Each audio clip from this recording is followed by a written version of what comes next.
Hey YouTube, Don Saito here with my nephew Scott, who's in town on business, and acting as driver for me and my trusty unique Q500 Typhoon quadcopter.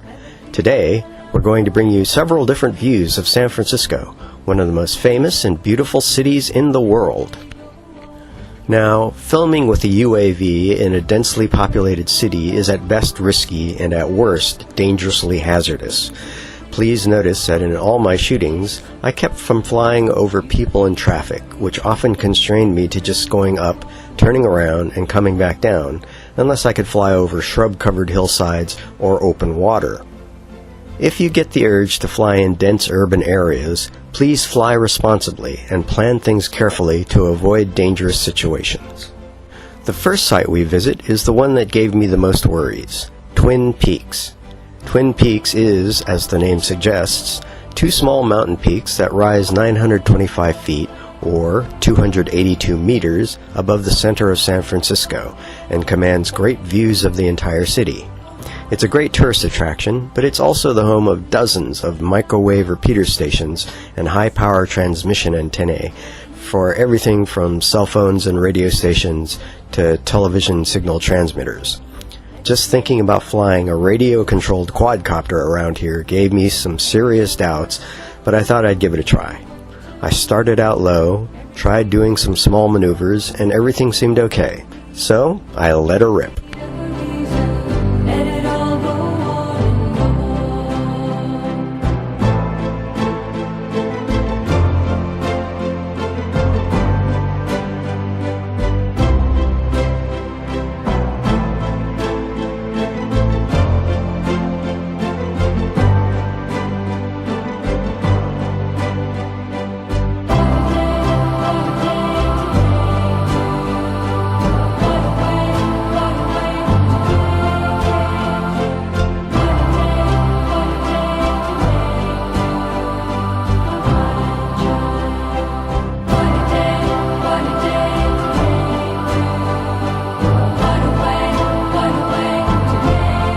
Right about here, I hit a bit of turbulence from the wind blowing over the peaks.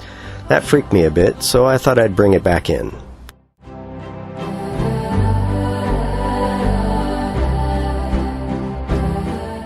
That's my nephew Scott waving. Hi, Scott.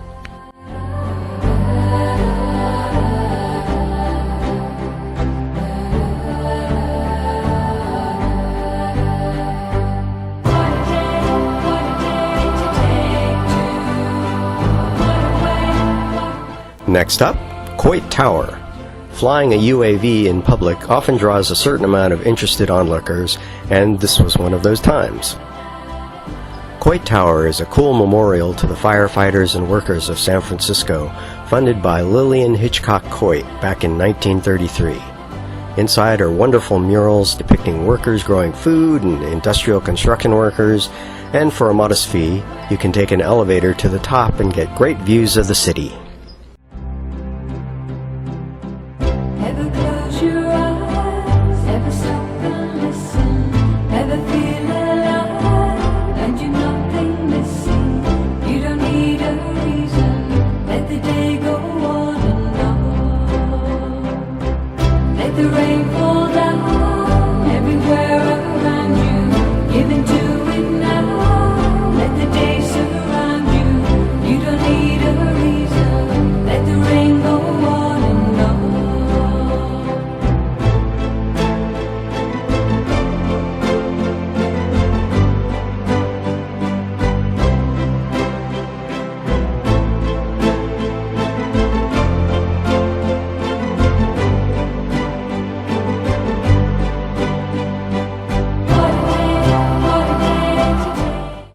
There is a circular grove of trees surrounding the tower on that hill, and those trees are the home of an unusual flock of feral green parrots, whose shadows are seen right about now.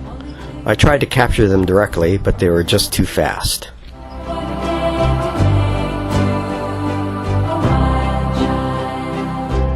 Only take the dawn from the helter skelter. Every day you fall, everything's in kilter. You don't need a reason, let the day go on and on.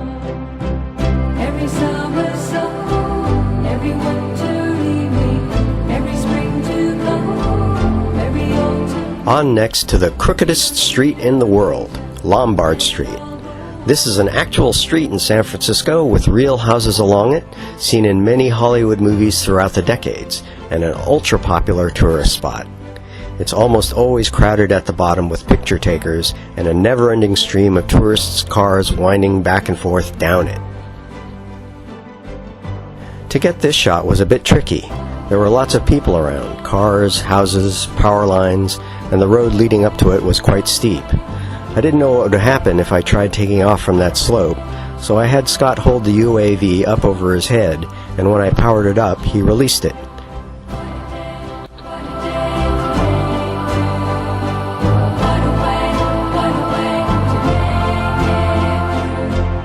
And there's that wacky street.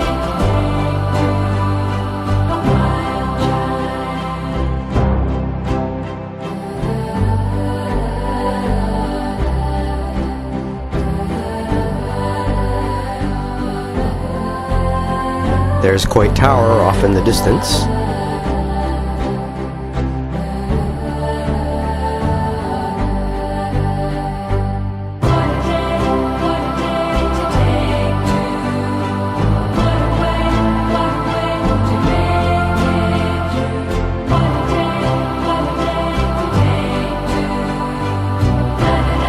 So, where next?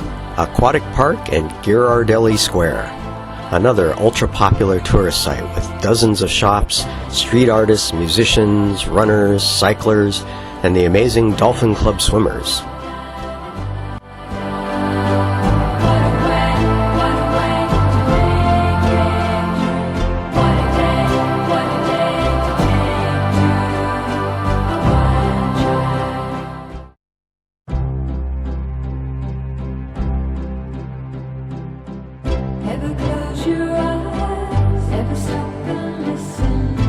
The water here is pretty cold, but these men and women don't seem to care as they swim their laps.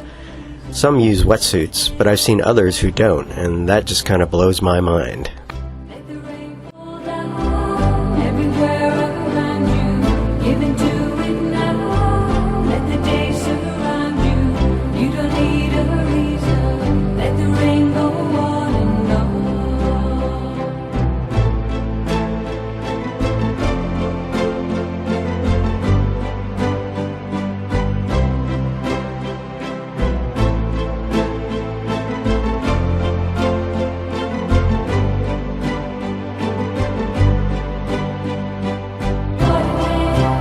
In trying to capture some close-ups of some of the swimmers, I accidentally caught a momentary glimpse of something else that also swims the opaque green waters of the park. Right there. I'll show it again in slow-mo.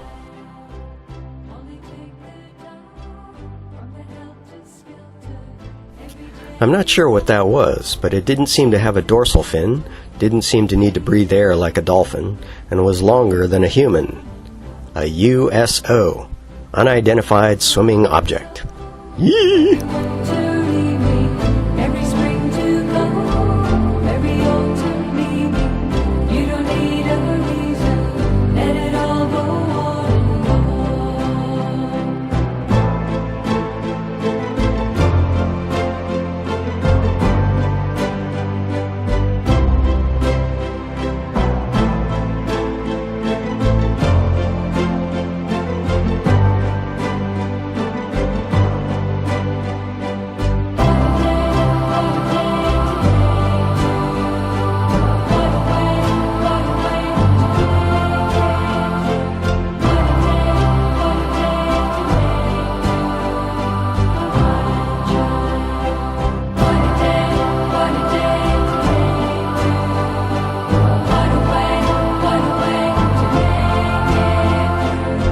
From here, I wanted to get a close-up of the Golden Gate Bridge, but it was getting somewhat late in the afternoon, and trying to image it from its east-facing side wouldn't look very good, as it would be backlit. So I settled for Baker's Beach, a bit south of the bridge, and took a short bit of footage there before my first battery alarm went off.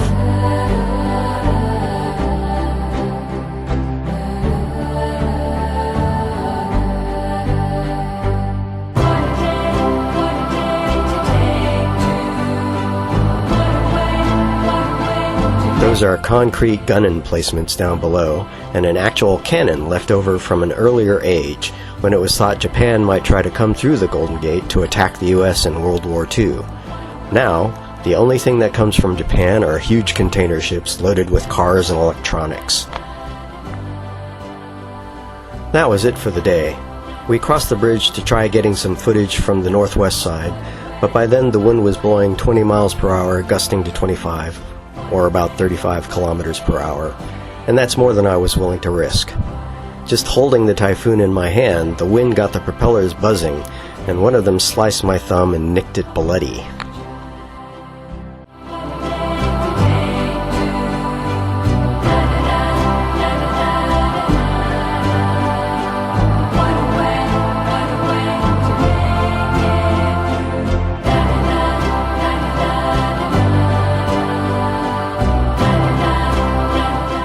I hope to return soon to San Francisco and get more aerial footage of my favorite city in the world.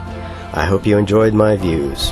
Thanks, Scott, for hauling my flabby ass around town. Hey there, Demon Seed.